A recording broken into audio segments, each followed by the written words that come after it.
كلامه القديم وفي الفرقان الحميد وقرآن مجيد إن الله وملائكته يصلون على النبي يا أيها الذين آمنوا صلوا عليه وسلموا تسليما اللهم صل على سيدنا شكل برود مولانا محمد وعلى آل سيدنا مولانا محمد اللهم صل على سيدنا نبينا شفيعنا وحبيبنا مولانا محمد وعلى آله وصحبه وبارك وسلم আমাদের সাথী পাশাপাশি উপবিষ্ট আমার বড় ভালোবাসার আপনাদের সকলের প্রিয় জনাব শহীদ আকবর সাহেব আমাদের মধ্যে আছেন, সমস্ত ডিস্টিংগুইশড গেস্ট আছেন আমাদের মধ্যে, আমাদের বড় ভাইরা ইসমাইল ভাই থেকে, আলী রিজা ভাই থেকে, রাজা ভাই থেকে আরও অনেকে, সবার নাম আমি ঠিক না জানার জন্য আমি নাম ধরে সম্বোধন করতে পারছি না, তথাপি অন্তঃস্থল থেকে সকলকে জানাই আন্তরিক শুভেচ্ছা, মোবারকবাদ, আমার সালাম। বিশেষ করে মানুষ তৈরির যে কারিগরগুলো দীর্ঘদিনের অক্লান্ত পরিশ্রমের ফল সামনে দেখতে পাচ্ছি, স্টুডেন্টস যাদের দ্বারা এনলাইটেড আমাদের স্টুডেন্টস যারা আছে, সেই সমস্ত টিচার্স, সমস্ত আসাতেজা, তুলাবা, প্রত্যেককে অন্তর থেকে জানাই আন্তরিক শুভেচ্ছা, মোবারকবাদ। দেখুন, বিস্তারিত আমি আলোচনা আজ করব না, কেননা নবাবিয়া মিশনের কম্পাউন্ডের মধ্যে আমরা এসে বসেছি, যেখান থেকে বাংলা তথা ভারতবর্ষের বিভিন্ন প্রান্তে শিক্ষার আলো ছড়াচ্ছে। অন্যান্য যত প্রতিষ্ঠান আছে তার মধ্যে অন্যতম একটা নবাবিয়া মিশন, এবং যে মিশনের মধ্যে দিয়ে আমার ভাই বোনেরা, আমার ছেলে মেয়েরা বিভিন্ন, তারা সমাজের মূল স্রোতে বিভিন্ন কম্পিটিশনে কম্পিটিটর হিসাবে সকলের মতো তারাও মাথা তুলে দাঁড়াচ্ছে, যেটা আমাদের জন্য অহংকার এবং গর্বের বিষয়। দেখুন, আজ স্টুডেন্টস যারা এসেছেন, অনেক দিন পরে একটা প্যান্ডামিক এসেছিল, এখনও আমাদের বিভিন্ন জায়গায় এই ভাইরাস আছে, তারপরেও অল্প সংখ্যক কিছু স্টুডেন্টস যাদেরকে সামনে নিয়ে কেবলমাত্র আজকে দোয়ার জন্য এখানে বসেছেন। এখনো পূর্ণরূপে যেহেতু কোনো প্রতিষ্ঠানই চালু হয়নি, যার জন্য আমরা নবাবিয়া মিশনের পূর্ণরূপে চালনা বা পূর্ণরূপে আমরা চালু করতে পারিনি। ছোট্ট একটা দোয়ার মজলিস, যে কোনো শিক্ষা বিষয়ক আলোচনা শিক্ষা প্রতিষ্ঠানে করা বাঞ্ছনীয়। পৃথিবীর মধ্যে একমাত্র testimony, religion testimony, obviously that is the Quran. আমি অনেক গ্রন্থ আপনাদের দেখাবো, ঋগ্বেদ থেকে আরম্ভ করে Atharvaveda, Yajurveda, Samaveda, Manusamhita, Upanishad, Bhagavad Gita, Bhagavat Chaitanya, Manasamangal, Chandimangal, New Testament, Old Testament, দিন্দাবস্থা, তার বাইবেলের বিভিন্ন ভার্স দেখাবো। সব আমি আপনাদের ধর্মগ্রন্থগুলো খুলে দেখাতে পারি। প্রত্যেক ধর্ম কিন্তু সৌহার্দ্যতার শিক্ষা দিয়েছে, মানবতার শিক্ষা দিয়েছে, নৈতিকতার শিক্ষা দিয়েছে, মানব প্রেমের শিক্ষা দিয়েছে, মূল্যবোধের শিক্ষা দিয়েছে, ভালোবাসার শিক্ষা দিয়েছে, ভ্রাতৃত্বের শিক্ষা দিয়েছে, আমার কোরআনও দিয়েছে। বিকজ স্পেশাল ইন মাই কোরআন, বলতে ইচ্ছা করছে, আমায় ভালো লাগছে এই মুহূর্তে, যে আমার কোরআন এই শিক্ষাগুলো দেওয়ার সাথে সাথে আমার কোরআন যে প্রথম নাজেল হয়েছিল, নবীজিকে আল্লাহ বলেননি যে তুমি আগে নামাজ পড়ো, তুমি আগে রোজা রাখো, তুমি হজ করো, তুমি যাকাত দাও, কি আয় রসুল তুমি আগে কলমা পড়ো, আল্লাহর একত্ববাদ কি তুমি আগে শপথ করে তারপরে তুমি ময়দানে আসো, তুমি নবী হচ্ছে যেহেতু। এসব কোনোটাই বলেননি, বরং আমার আল্লাহ প্রথমে জিবরিলকে দিয়ে আমার রসুলকে বললেন, ইকরা, তুমি আগে পড়ো। বলছেন মা আনা বেকারিন, আমি পড়তে পারি না। বুকে চাপ দিয়ে আর একবার বললেন পড়ো, না আমি পড়তে পারি না। তারপরে বললেন বুকে চাপ দিয়ে আল্লাহর নামে তুমি পড়ো। আমার রাসূল পড়তে আরম্ভ করলেন। বিশ্বের বুকে হযরত মুহাম্মদের মতো দ্বিতীয় কোনো জ্ঞানী কিয়ামত পর্যন্ত আর জন্ম নেবে না, বলুন সুবহানাল্লাহ। ফ্যাক্ট। আমার রাসূলকে একটা তাপসের চোখে দেখুন, বিশ্বের শ্রেষ্ঠ তাপস। জ্ঞানীর চোখে দেখুন, সায়েন্টিস্টের চোখে দেখুন, দার্শনিকের চোখে দেখুন, ফিলোসফারের চোখে দেখুন, বৈজ্ঞানিকের চোখে দেখুন, রাষ্ট্রনায়কের চোখে দেখুন, পিতার চোখে দেখুন, যে কোনো চোখে দেখবেন আমার রাসূলকে সব সময় টপ অফ দ্য টপ আপনি পাবেন। আমার কাছে কথা এটাই, সমস্ত ধর্মগ্রন্থ এবং বহু লেখকের গ্রন্থ আমি আপনাদেরকে দেখাবো। স্যার উইলিয়াম বোর থেকে আরম্ভ করে, ডেভেনপোর্ট থেকে আরম্ভ করে, ফিলিপ হিট্টি থেকে আরম্ভ করে, ওয়াশিংটন আরভিং থেকে আরম্ভ করে, লা মার্টিন থেকে আরম্ভ করে, ডি রোজারিও থেকে আরম্ভ করে, মরিস বুকায়া থেকে আরম্ভ করে, জর্জ বার্নার্ড শা থেকে আরম্ভ করে, শরৎচন্দ্র বঙ্কিমচন্দ্র রবি ঠাকুর থেকে অনেক লেখা গ্রন্থ আছে। বড় বড় বিদ্বান, বড় বড় রাইটার তারা, কিন্তু প্রত্যেকে তাদের গ্রন্থের মধ্যে কোনো না কোনো জায়গায় লিখেছে, প্রিয় পাঠক মণ্ডলী, সংকলনের মধ্যে ভুল ত্রুটি হলে দয়া করে ক্ষমা করবে, পরবর্তী সংকলনে শুধরে দেওয়ার প্রয়াস রাখলাম। লেখে কি লেখে না। কিন্তু আমার কোরআন, আমার আল্লাহ প্রথমেই লিখে দিচ্ছেন, প্রিয় আমার বান্দারা, আমার কোরআনে ভুল ত্রুটি হলে তোরা আমায় মাফ করে দিস, আমি আল্লাহ তোদের কাছে মাফ চাইছি, পরের কোরআনে শুধরে দেবো। আছে কি? ফার্স্ট আমার কোরআন বলছে কি, কিছু বলার আগে আমার আল্লাহ বলছেন আলিফ লাম মিম, আল্লাহু আ'লামু বিমুরাদিহি, আল্লাহ জানেন। তারপরে কি লিখছেন, যালিকাল কিতাবু লা রাইবা ফিহি, it's that testimony no author with us remind the 15th century with us poor text, that is my Quran। ১,৫০০ বছরের মধ্যে যার মধ্যে কোনো কলম চালানো গেল না, and that is absolutely powerful testimony now to conclude the hearts. That is also book which is a poem, a code of life and a code of laws, a book of common prayer, all in one, and is reverenced by a large section of human race.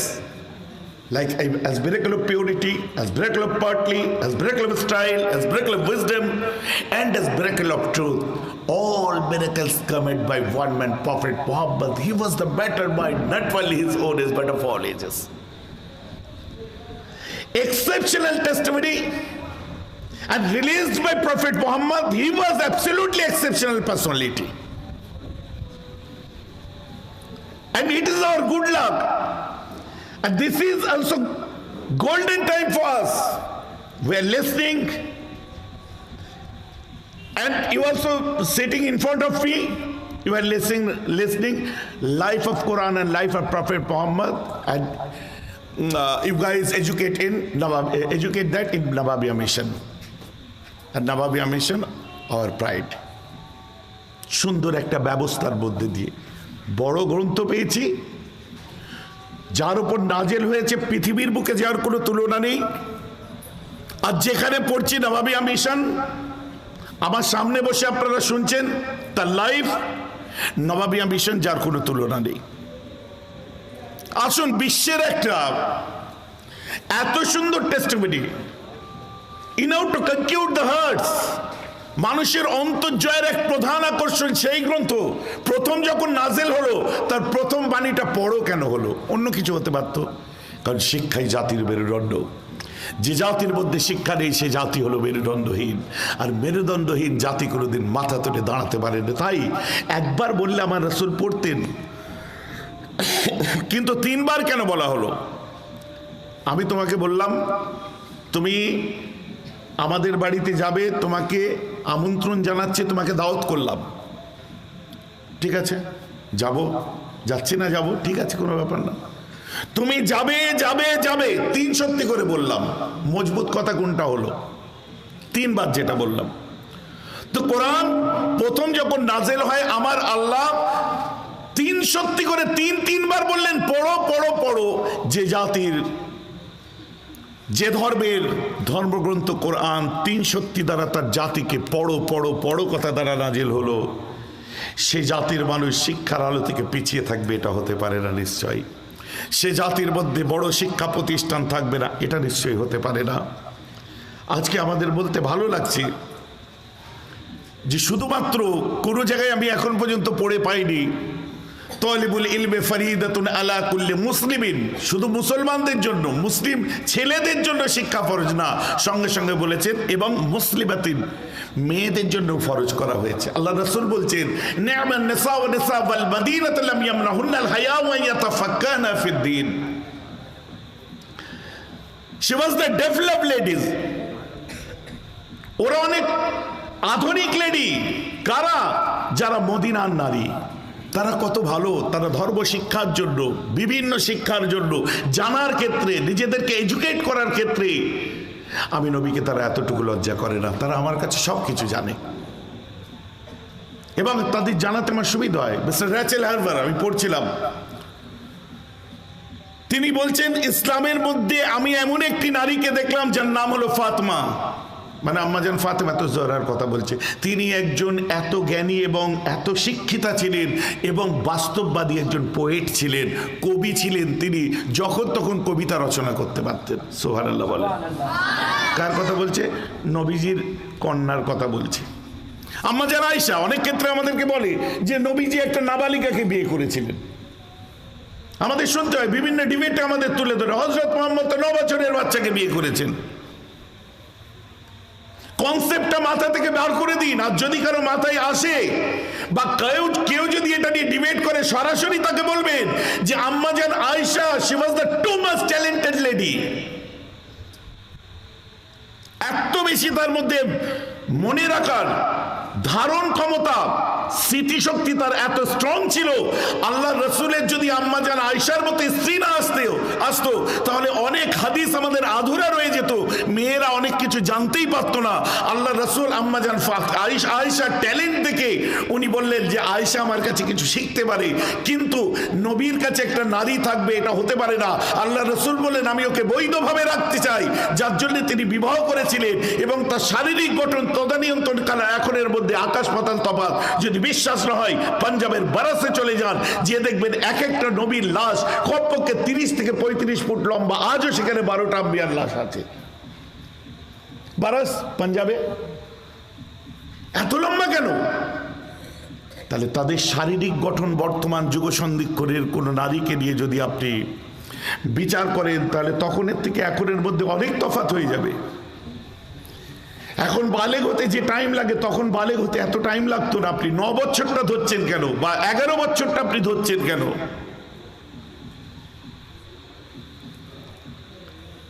আল্লাহ আম্মাজান হাদিস রিওয়ায়াত করেছেন অনেক। আম্মাজান আয়েশা থেকে প্রচুর, মাজ বিন জাবাল, আম্মাজান আয়েশা যৌথভাবে কত হাদিস রিওয়ায়াত করেছেন।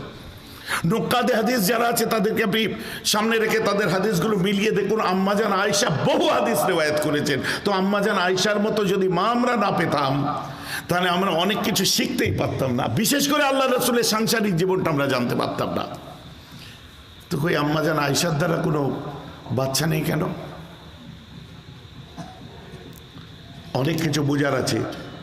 অতএব কেবলমাত্র হজরত মুহাম্মদ সাল্লাল্লাহু আলাইহি ওয়াসাল্লাম সম্পর্কে উক্তি করে দেওয়া খুব সহজ ব্যাপার, কিন্তু হজরত মুহাম্মদ সাল্লাল্লাহু আলাইহি ওয়াসাল্লাম যে শখসিয়ত ছিলেন, তার যে ব্যক্তিত্ব ছিল, কখনো কেউ আমাদেরকে বলে দিচ্ছে যে তলোয়ারি সন্ত্রাস দ্বারা ইসলাম এসেছে, কেউ কখনো বলে দিচ্ছে ওসামা বিন লাদেনের দ্বারা ইসলাম এসে ওদের মতো করে ইসলাম এসেছে, কেউ কখনো বলে দিচ্ছে বাল্য বিবাহ ইসলামে ছিল। That is wrong. আজকে ফিমেল ফিটিসাইড নিয়ে যারা চিৎকার করছেন, প্রত্যেকটা সোনোগ্রাফি, আল্ট্রাসোনোগ্রাফি যেখানে করে, যে দেখুন ফিমেল ফিটিসাইড নিয়ে লেখা আছে, ডিটারমিনেশন লেখা আছে, সন্তানের লিঙ্গ নির্ধারণ করা আইনত দণ্ডনীয়। কেন লেখা আছে? আজ 20s পিপল আমরা, 21st পিপল আমরা, আজও আমরা কেন দেখব?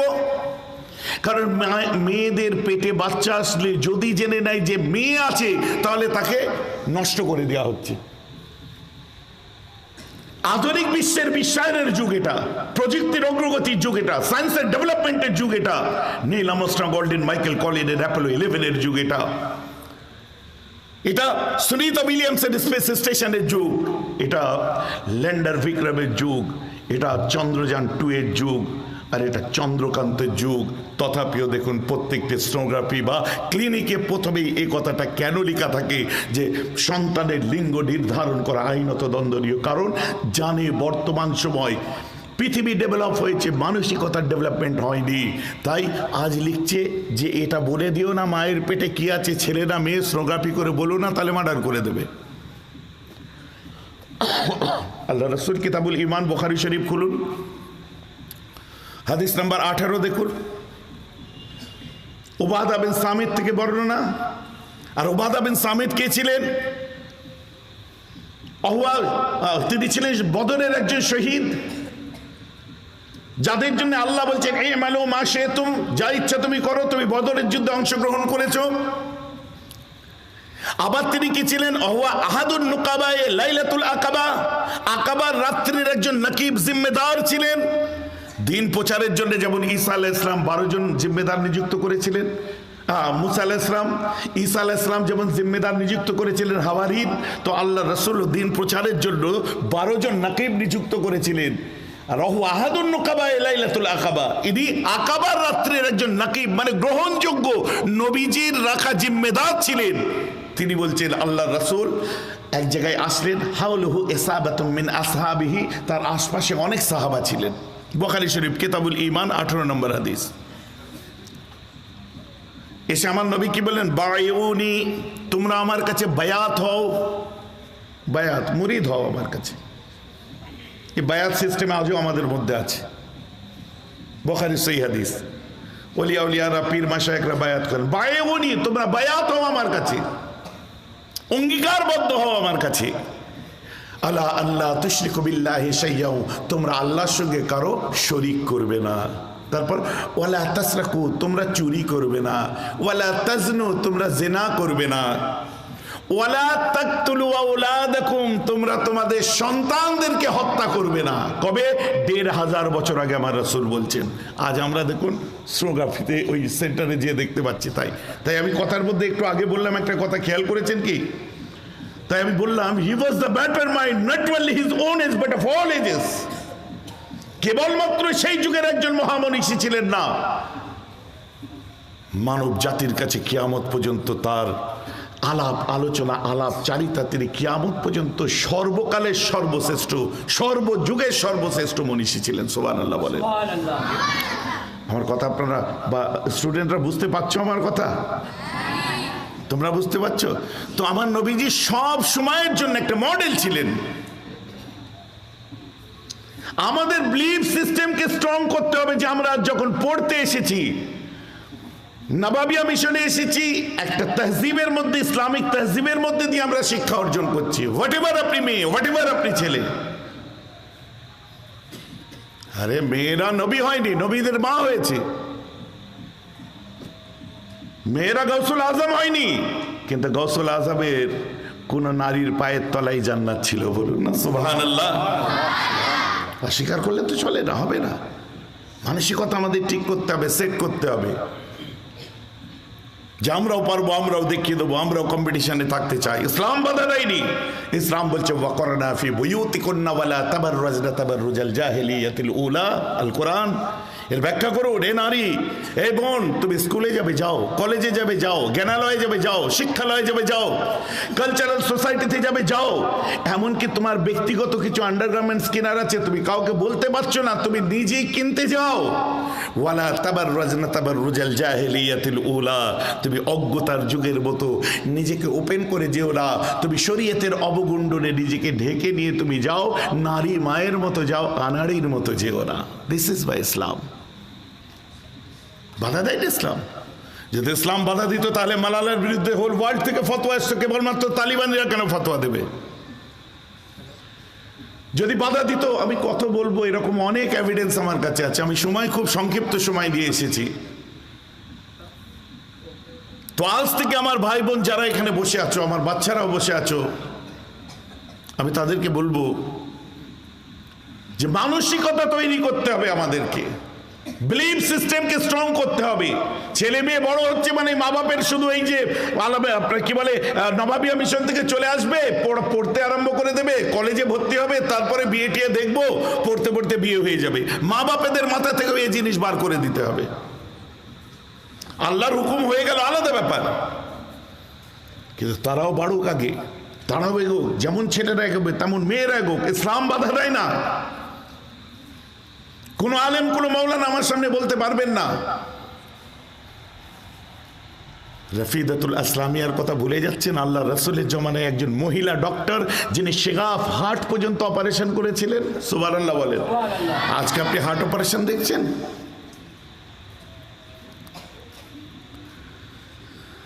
হ্যাঁ, আমাদের মানসিকতায় কিছু ঘাটতি থাকে, কিন্তু আমরা যদি একদম দৃঢ় প্রতিজ্ঞ হই, গার্জিয়ানসরা যদি দৃঢ় প্রতিজ্ঞ হয়, টিচার্সরা যদি দৃঢ় প্রতিজ্ঞ হয় যে ঠিক আছে আপনারা বিবাহ শাদীর ব্যবস্থা করুন, কিন্তু ট্যালেন্টটাকে চাপা দিয়ে দেবেন না, পড়াশোনার যখন ন্যাক আছে চালিয়ে যাক। কারণ আমাদের সমাজে ডাক্তার দরকার, উকিল দরকার, ব্যারিস্টার দরকার, আমাদের সমাজে ইঞ্জিনিয়ার দরকার, নারী পুরুষ সব দরকার, হুজুর দরকার, ফের মুরিদও দরকার। সবাই হুজুর হয়ে গেলে আবার অসুবিধা, আমার লস। সবাই হুজুর হলে আবার আমার লস, মুরিদ কে হবে? তো হুজুরও দরকার, মুরিদও দরকার। তো আমাদের সমাজ সব কমপ্লিট ইসলাম, কংক্রিট ধর্ম, কিন্তু নিজের গোলকে আগে ঠিক করে দিতে হবে, মেন্টালিটিকে স্ট্রং করতে হবে। হ্যাঁ আমি পারবো, হ্যাঁ আমি করব। মন খারাপ হবে, মায়ের কথা মনে পড়বে, আব্বার কথা মনে পড়বে, সেই ছোটবেলায় বাড়ির কথা মনে পড়বে, সব পড়বে। আস্তে আস্তে ঠিক হয়ে যাবে। বাচ্চা হাতি দেখেছেন? হাতির বাচ্চা খুব শয়তান হয়, খুব বদমাশ হয়। ওকে প্রথমে চেন দিয়ে বেঁধে রাখে, তাও টানাটানি করে, এদিকে টানে ওদিকে টানে ওদিকে টানে, কিন্তু ছিঁড়তে পারে না। তারপর হাতিটা যখন বড় হয়ে যায়, বড় হতে হতে বিশাল যখন হয়ে যায়, তখন ওকে আর চেন দিয়ে বাঁধে না। দেখবেন মোটা জুটের দড়ি, মোটা যে কোনো দড়ি দিয়ে একটা বাঁশের খুঁটোতে পুঁতে রেখে দেয়, কিন্তু আর পা টানে না। কারণ ওর বিশ্বাস যে ছোট থেকে এটাকে আমি ছিঁড়তে পারিনি, এখনো বোধহয় আমি ছিঁড়তে পারবো না। কিন্তু এখন তো ওটা বাঁশের খুঁটিতে পোতা আছে, একটু হালকা করে টানলেই তো উঠে যাবে।